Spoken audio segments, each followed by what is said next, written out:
Hello again, and welcome back to Marketing with Purpose. My name is Monica Pitts, and today I want to focus on giving you the best start that I can for this coming marketing year by helping you take inventory of what you already have so you can make the most of what you have. Because when it comes to marketing, we all start where we are, and that's totally okay. It's okay if you don't have everything that you want and need to do the exact marketing that you want to do for your company right now. You should just pat yourself on the back for being exactly where you are. But what's not okay is when we do all the work to move forward and build marketing assets, but we don't use them because we never took that next step. Then all those hard-earned assets are about as useful for growing your business as the change that's sitting under your couch cushions is for buying Starbucks. I mean, you earned that money, but you can't use it when it's hibernating in the crevices of your couch. So whether you put an email sign-up form on your site and then forget all about it and don't send an email to any of those contacts for years, or you set up a PayPal account to collect payments but never remember to transfer the money into your bank account, each one of these situations is pretty darn painful. I have actually personally forgotten every single one of the items on this checklist at least once, and absolutely learned the hard way exactly how crappy it feels to forget those final steps to put our marketing assets into play. So let's take a look at my list of misadventures so you can learn from my mistakes instead of making them yourself. Let's do our marketing inventory checklist so you can make the most of what you have and make this coming year even better by starting where you are and not where you were at the beginning of the year. Let's get to business.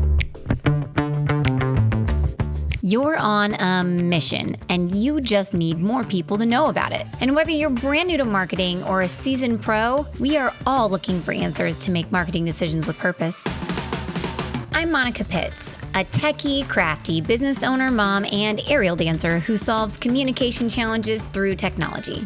This podcast is all about digging in and going digital. I'll share my marketing know-how and business experience from almost 20 years of misadventures. I'll be your backup dancer so you can stop doubting and get moving towards marketing with purpose.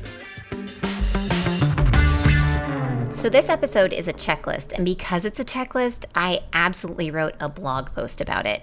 Because if you're like me, you're listening in your car, and that means that anything that you feel is important, you're going to be jotting down on this teeny tiny receipt that you found in your cup holder. And that's totally not safe, friends. So instead, you can go out to makecreate.com and you can get this blog post, and it's all written out, and all of these items are there for you to use and learn from. All right. When I say marketing inventory checklist, does that even make sense? See, I think of all the things that you have that you can contact people with, build relationships with, and basically reach out and touch people with as assets in your marketing, right? So your email list, your social media following, even your client list, these are all assets that you have for marketing. And I did a whole episode about all these different things that you can very creatively use to market yourselves. So I won't go into all of them now, but that's what I'm talking about. So taking inventory over what you have. Now, so one thing I do have to call myself out on is right now I'm recording in my basement because I am in COVID lockdown again. And yes, it is totally December of 2021 and I am in COVID lockdown. And so my husband, he's working behind me, and you're going to hear him typing away and occasionally clicking on his mouse because I have this amazing microphone that picks up everything. And I set up my aerial mats all around me. So I'm encased in the equivalent of gymnastics mats to try to limit the sound. And I talked to my audio guy, John, and I was like, John, this is terrible. You can totally hear him typing behind me. And John was like, it's okay, Monica. It's ambient noise. It makes it sound like you're in a newsroom. Maybe it even makes you seem more cool. And I'm like, okay. So hopefully if you hear him typing away behind me, it just does sound like ambient noise to you as we go forth in this episode. Okay. So I broke your inventory checklist down into 3 parts. I broke it into website, email, and social media, because you know how I like grouping things together. I just like organizing, right? So some of the things on my checklist, they're like cleaning out the fridge. You got to go through the fridge. You got to empty out those Tupperware containers and get rid of the stuff that's not good anymore, right? So that's part of this. But then the other part of it is making sure that you know that your assets are ready to go and use when you need them. And as I was explaining this episode to our sound guy, John, earlier, I was explaining it to him like a suit.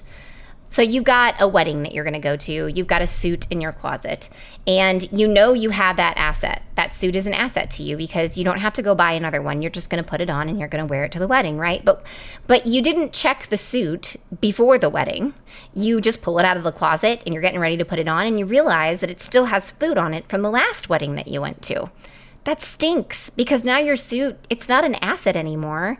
And if you had checked it beforehand, you could have taken it to the cleaners, right? And gotten it ready to wear to that wedding. It could have been great. You would have looked so dapper in your amazing suit. But instead, now you're going to like have to hustle and shuffle things around and figure out what on earth outfit you're going to wear to this event because we didn't do the planning beforehand. And that's not what we want to happen when we're getting ready to go to a wedding. And it's certainly not what we want to happen with our marketing either.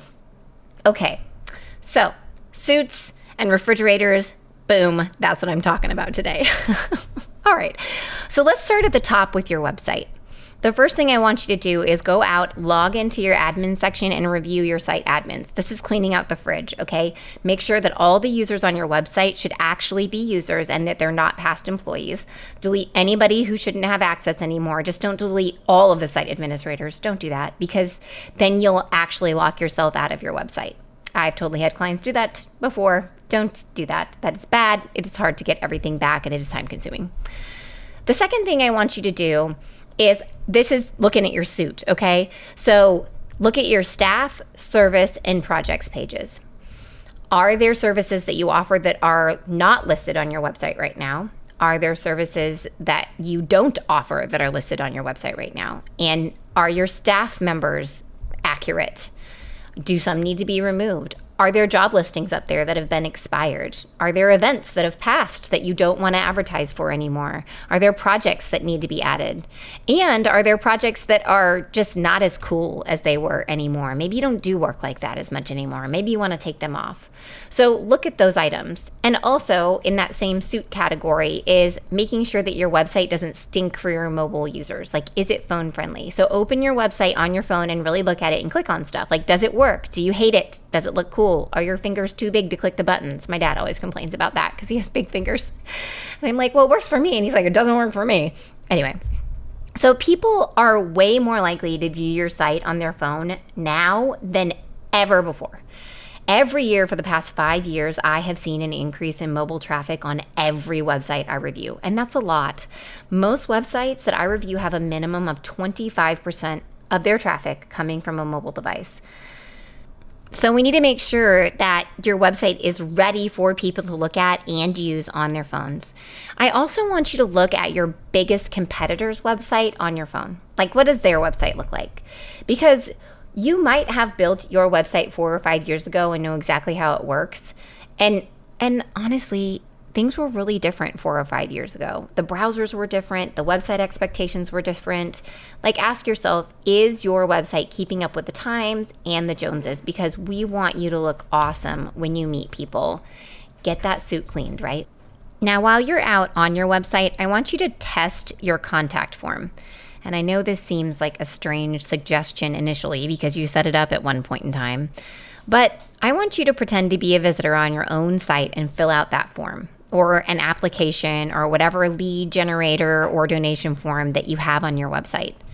This is going to accomplish 2 things. First, you need to find out if it's set up correctly to collect all the information that you need to actually work the lead or get the donation and that it's working properly.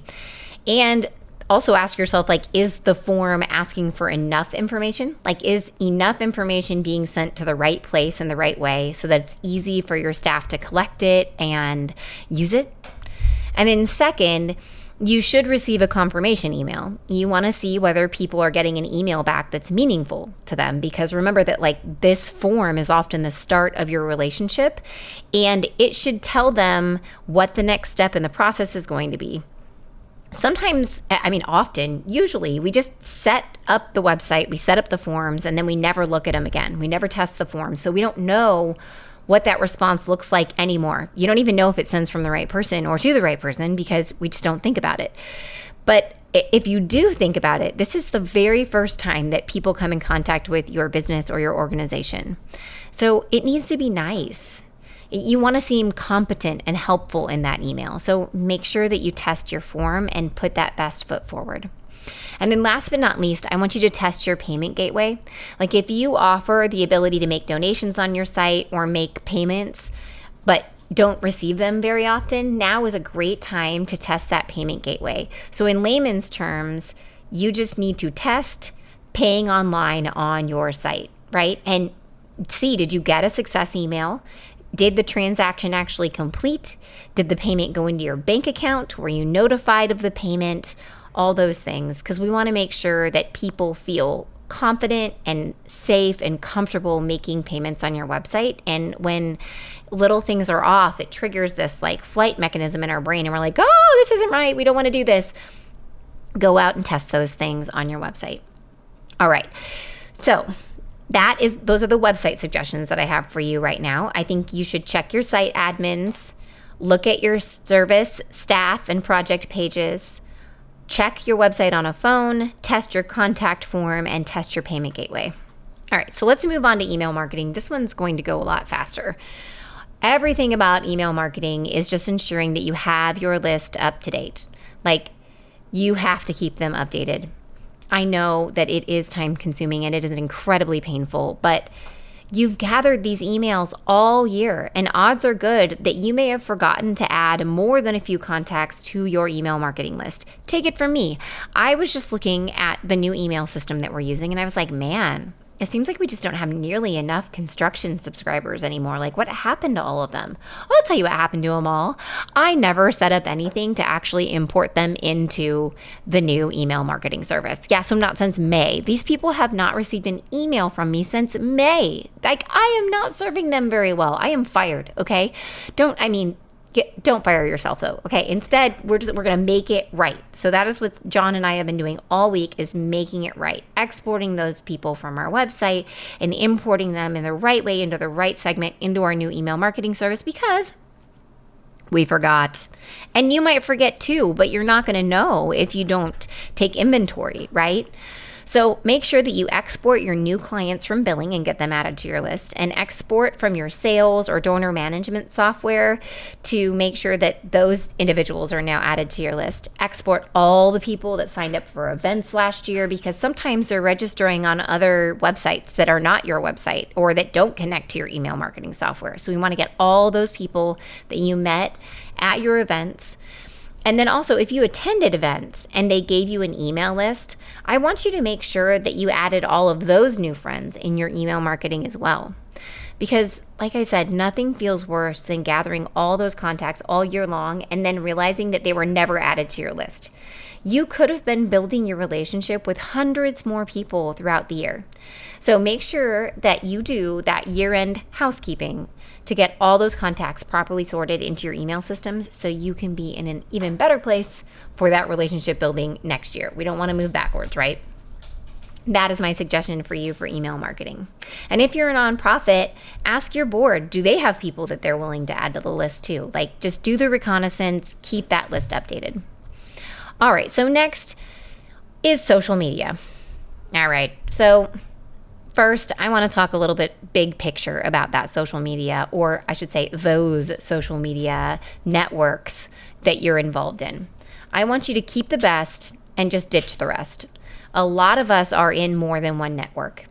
And man, if one network is really working and another isn't, I want you to be brave enough to let go of the dud and keep the winner.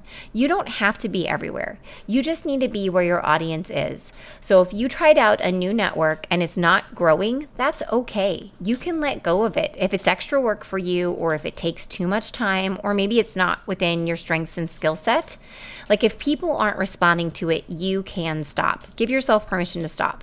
If you've been posting in LinkedIn because you think that's where all the affluent people are, or that's where construction companies need to be, but nobody's clicking on your stuff and you don't have time to make it work or troubleshoot it or like dedicate the time to really grow it, then just stop putting it out on LinkedIn. Like, what's the worst thing that could happen? Really, like, give yourself permission to move on from it. You can invest that time in doing something that works for you, okay?